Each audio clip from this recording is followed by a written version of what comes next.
দিছপুৰ সমষ্টিৰ অন্তৰ্গত 175 নং বুথত আমি সকলোৱে শ্ৰৱণ কৰিলোঁ।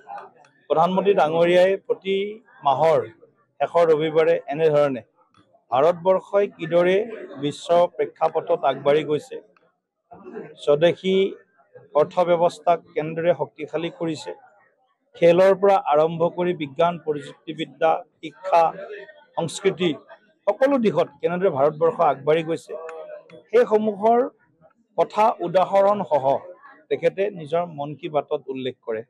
গতিকে আজিও তেখেতে ভোকেল ফৰ লোকেল যিটো মন্ত্ৰ দিছে, স্বদেশী বস্তু ব্যৱহাৰ, মেক ইন ইণ্ডিয়া বস্তু ব্যৱহাৰ, কি ধৰণৰ তেখেতে কথা কৈছে। আৰু আমি সকলোৱে তেখেতৰ যি আহ্বান, সেই আহ্বানক আমি সমগ্ৰ ভাৰতীয় জনতা পাৰ্টীৰ কাৰ্যকৰ্তাসকলে বা সমাজে আজি আঁকোৱালি লৈছে।